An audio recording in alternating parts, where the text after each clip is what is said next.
All right, awesome. Thanks so much for that, Dan. That was a really, I think, comprehensive and sort of nice tour. I am here to give maybe a more detailed code-based, feature-based tour of Istio 1.3. So last week, the 1.3 minor release occurred, and with that came some very exciting new features. I sort of got my hands dirty with 1.3 like last week, so I haven't been able to cover all of the features in the release notes. So I'm just going to try to highlight 5 or 6 of them. I would encourage you to check them out. Some really exciting stuff with usability, as well as performance and telemetry with this release. So it's good stuff. Okay, so what I'm hoping to do in this demo and to sort of take you from end to end. So I don't have any Istio installation right now. I've got nothing. I've got a cluster, and I'm going to try to go from sort of day 0 installing Istio to actually instrumenting it with an application using various new features in 1.3. So let's see if I am able to do this. So here's what I have to start with. And sorry if I keep going back and forth between slides and demos. I can just stop doing slides if it bothers you. Okay. So what I have to start here is a GKE Kubernetes cluster.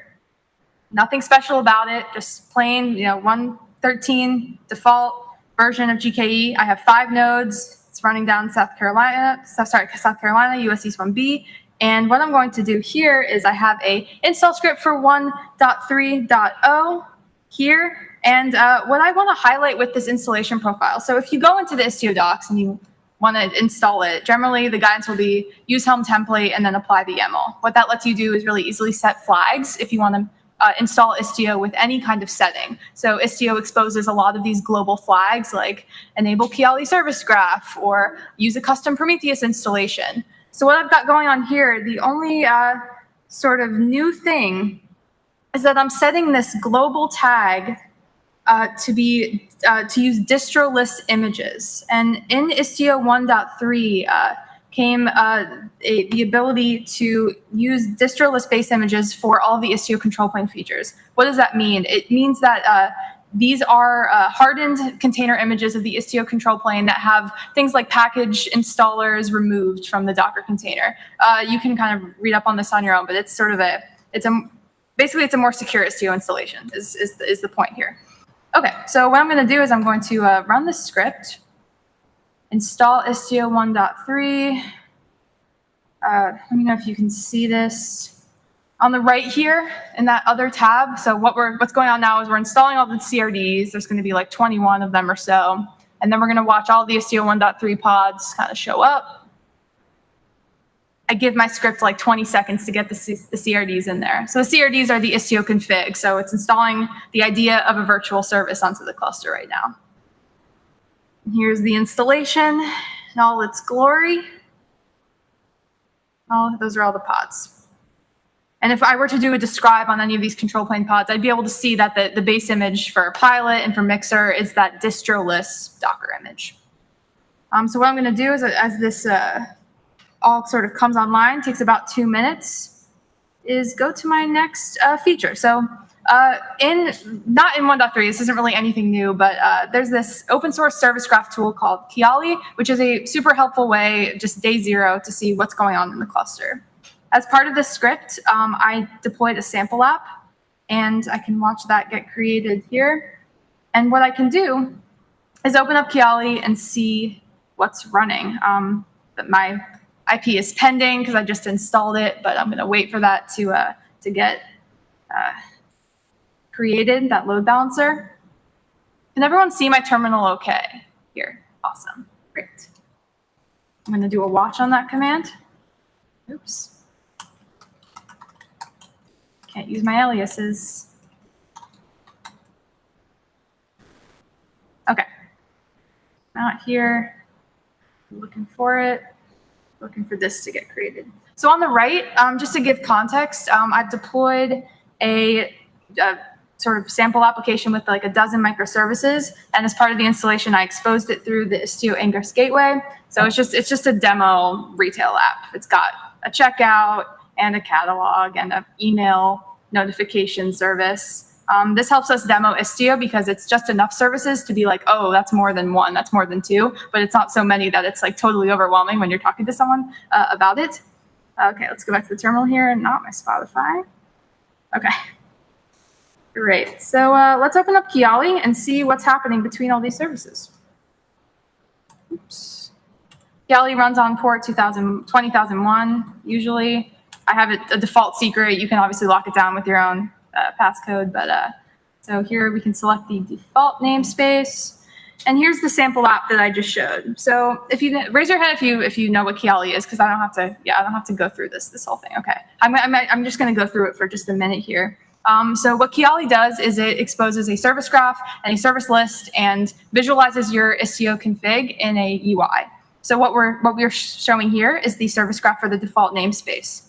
So I previously showed that this is the front end of our sample app, and a purple icon means that I've applied a virtual service, in this case to expose it to the public internet.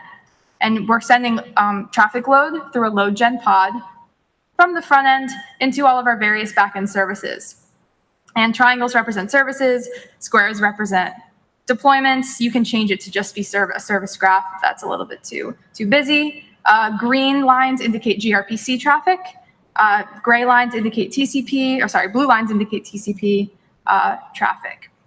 We can also look at just default metrics, so we can see all of the traffic is 200ing into the shopping cart service.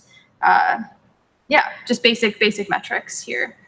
So that's Kiali. So we know what's running. That's great. Let's go into here. However, so you saw that I exposed a load balancer for Kiali. That took a couple seconds to happen. New in Istio 1.3 is this istioctl dashboard command. It was actually experimental in 1.2, but it became not experimental in this release.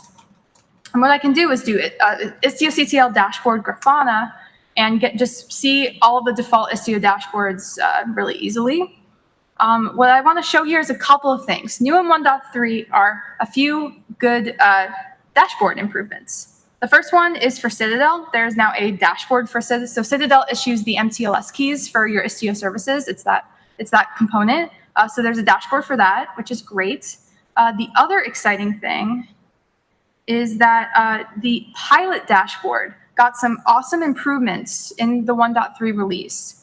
So Pilot is responsible for taking your traffic config, converting that into Envoy API speak, and pushing that config down to your services. And what you can see in this dashboard is not just like the usage of the pod, but actually what is the frequency of those pushes down to those Envoy proxies. Yeah, as well as like all of sort of these Envoy specific metrics, which is pretty exciting. I definitely want to drill down more into some of this because I think it's really cool. Especially if you're an operator and you're worried about things like, is Pilot able to handle all of the services I have deployed? Do I need to set up auto scaling, for example? So that's the new Pilot dashboard, new in 1.3. Okay, another cool istioctl command that just got released into experimental this release is the describe pod command. And as DevRel, I'm extremely excited about this. Sorry, I'm just going to run this in the background, make sure I have it back someday. Great. Okay, so I've got these pods, right? This is my application on the right. I want to know what's the Istio config that's applied for these pods. Do they speak MTLS or do they speak plain text? I can run this istioctl, spelling, experimental, describe pod, select any one of these. I'll just select the first one. Run this command, and istioctl outputs this really helpful Istio-specific information, such as what are the containers that are in the pod, what ports are they running on, Istio-specific suggestions. It's asking me to add a version label to the pod. We know that the traffic is permissive, which means that it can handle both plain text and mutual TLS traffic, and we know that it's client-speak HTTP. And we know that it talks to a Redis database. I mean, this is so much information packed into such a small command. I think it's really cool. I'm excited to see sort of where it lands once it graduates from experimental. Okay, there's that feature. What's next? Port protocol detection. Okay, this was sort of hidden in the release notes somewhere because it's still somewhat experimental and it doesn't work for all protocols yet. but this is huge. So how many of you have tried to sort of instrument existing services with Istio before and ran into an issue where, like, if your port wasn't named the right protocol, Istio couldn't handle traffic for it? Okay, this is a very common day one use case where it's like, oh, I had my service, I injected Istio into the pod, and it broke everything.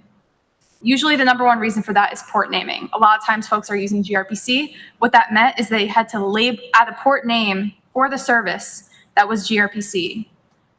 Unfortunately for gRPC, you do still have to name it, but for HTTP and HTTP2, new in Istio 1.3 is the ability to not have to name your port. Istio will detect the port for you. This is extremely exciting. So what I have, so I only have one HTTP service in my sample app, but for the one that was, I removed the port name, and Kiali and Istio were still able to detect that the traffic was HTTP. I think I'm very excited about this. I'm hoping that our users are too. I can verify that this is something that should be done over. Yeah. I'm excited to stop getting support. Yeah, I think for sure. Yes. Okay, port protocol detection, exciting stuff, new in 1.3. Another very exciting thing. So we talked a little bit about Pilot and its important job in Istio. New in 1.3 is a up to, as reported in the release notes, 90% reduction in Pilot CPU utilization. So that's an up to, right? It depends on the deployment, depends on your scale. I wanted to test this out for myself. So earlier today, so I have an Istio 1.2 Kubernetes cluster running with the same sample app, and I have this 1.3 cluster running with the same app, and I opened up the Pilot Grafana dashboard and looked at the CPU usage for Pilot. And what I saw, so this is Pilot CPU at like 3 o'clock today. We're seeing, I think this is in cores, so we're seeing like, up to 10 millicores for Pilot, which it's not a very big app, so yeah. But here's 1.2, almost like twice that. Right, so this makes me really excited to load test sometime this week to actually see, like, can I see up to that 90%? I'm going to challenge myself to see, because if it's not, I will demand that the release notes be updated. Just kidding. Okay, I've sort of left the most exciting things perhaps for last. How many of you are familiar with like the mixer component of Istio? So, right, so Istio has the pilot piece, which is kind of for traffic, Citadel, which is kind of like for security, mixers for telemetry. Its job is multiple, but part of its job is to ingest metrics and get them to various backends, such as Prometheus, Stackdriver, as we know. New in Istio 1.3 is the beginnings of something called Envoy native telemetry.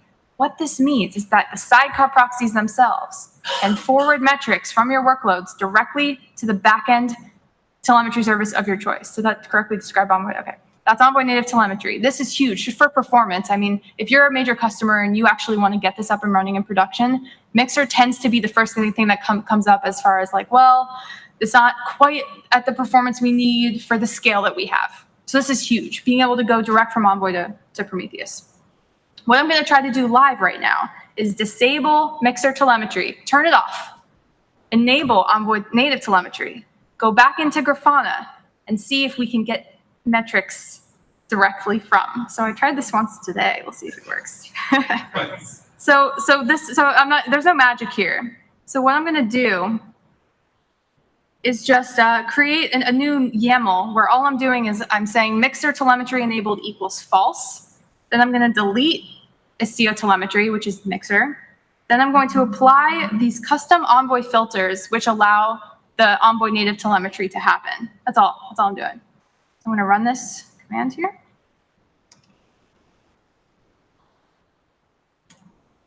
Now on the right here, what we'll see is Istio telemetry is going to go away. It's gone.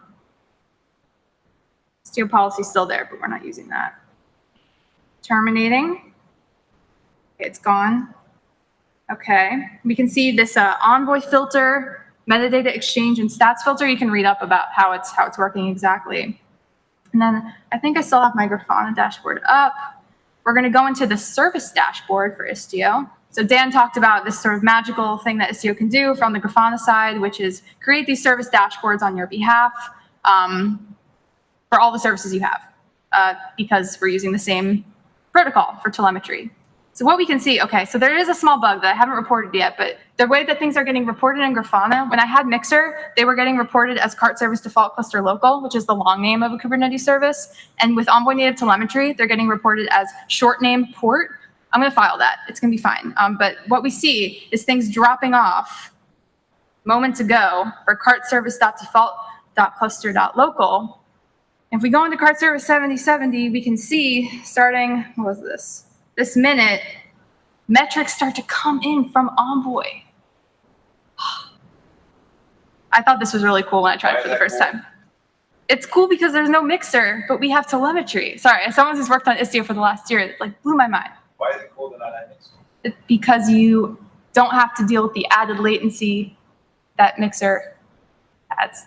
Well, it's all, I mean, Megan is right, it's a big deal.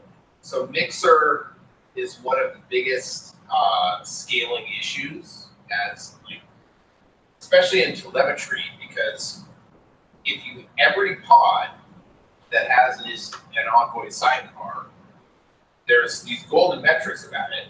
So you've got half a dozen metrics at least. But the metrics are also not just so many metrics for this pod, but every single different pod that might send to it. Every single different pod it might send out to, right? Because we're keeping track of the cross product of every possible source and destination. So you have a combinatorial explosion of data at every single pod. Each one can handle that. And you got some pod and a dozen things are talking to it. It's talking to a dozen other things. You have some, some factor, times 6. You get some factor there. One process can handle that, but try to take all of that from every single pod and funnel that all into one process, which is the mixer. And now, well, heck, maybe you were fine when you had 10 pods. When you have 100 pods or 1,000 pods, it suddenly is very, very expensive. So we regularly would have problems where the mixer would get overloaded and so when telemetry died. And well, it's because this process is running out of memory or is a performance problem and stuff like that. So, what this does, and then you go, okay, well, I'm going to need 2 mixers. And so you keep, or I'm going to need more memory in the mixer. And so you keep fiddling with this wedging little mixer, just to get your performance telemetry out, which is, you usually want a fire, and that's not what you want to be doing. What this does is it removes that choke point. So now each envoy, which can totally handle its own little bit of telemetry, can just send it directly to the backend, the telemetry backend, which telemetry backends know how to scale in 9 ways to Sunday, so it's not really a problem there. It gets rid of that choke point. What's the biggest single choke point for scaling this field? That's a long way of what I was going to say, which is scalability. Yeah, okay. It's more scalable. I should have led with that. Both the changes that you talked about in pilot and the changes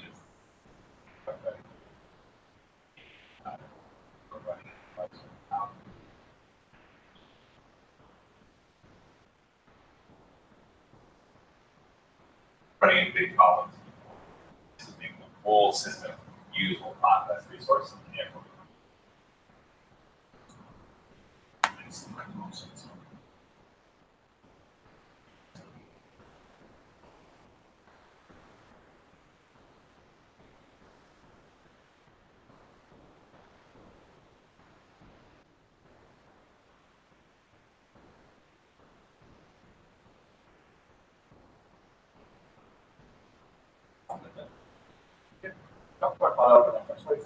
Integrating this,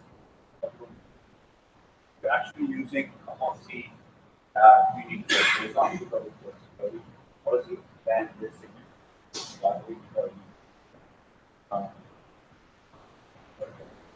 We can copy your policies, now have access to the policy.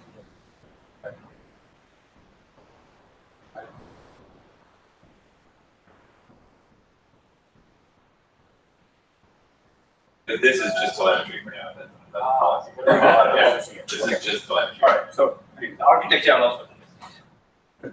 Sorry. Awesome. No, this is great. Just to recap for folks on the recording, I think we heard scalability, reduce latency for Envoy, and yeah, just increased performance. And in the future, improved policies on that. Great. All right, so that's Envoy native telemetry. Those were kind of all the features I had time to sort of explore and demo for 1.3 so far. I did want to add one cool bonus demo of something I learned that Istio could do recently. I don't know why I didn't know this before, but did you know that Istio has the ability to inject response headers into your service requests? So it can remove them, it can strip headers, it can also add them. I was talking to a user last week who had a very interesting use case for this. This is not new in 1.3. I just added it an hour ago. They use a CDN, like Fastly or some other CDN, and they have a lot of services. And Fastly has this header that it uses to determine whether or not it should cache a request or not. And they had just brought another service online, and they didn't want to cache these requests, and they were already using Istio, and they were like, Istio can do things with headers. It can look at the headers. Can it manipulate the headers? The answer is yes. So last time I'm going to show is adding a cache false and also a Hello New York header to all requests to the front end. So sorry that this was kind of telemetry focused. Here is a traffic demo to sort of close out here. So let's see. What I'm doing here, so if you're not familiar with the Istio config model, the idea is to control traffic. You add a virtual service CRD. It's a YAML file with a rule. What I'm going to do is modify the front-end ingress rule to say headers, response, add, and it's just a key value map of headers. Okay, and just to prove that I'm not faking here, I'm going to curl -i, sorry. Having trouble seeing my, yeah, that looks right. Curl-i front end. I can see here's all the headers I get just because they're sort of by default. It's some Istio injected headers.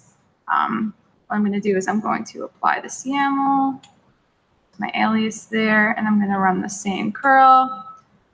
We can see that the headers are there. It's just like a cool thing I learned this week. Like, I feel like there are so many other use cases of this. If you ever want to learn more about it, it's kind of hard to find. Istio. But I will show you where in the docs you can find the documentation on this, because there is documentation. Let's see here. Reference, configuration, traffic management, virtual service, headers, header operations. So the header, there is an example in the docs of removing headers. If you want to learn about that. There was not an example of adding headers. So I'm going to try to add one. Okay, that was the bonus demo. Questions? Where I can go to find the example. Yes. I write examples at this website, istiobyexample.dev, where you can learn in very small bits how to do small things, and also not so small, like encrypt all your traffic with Istio, and all the docs refer to the longer Istio docs if you want to drill down deeper. Istiobyexample.dev. Thanks, Dan, helping me get traffic to my website. Okay, any questions? Thank you for humoring me through all those fun demos. Thank you, Megan. Yeah, no problem.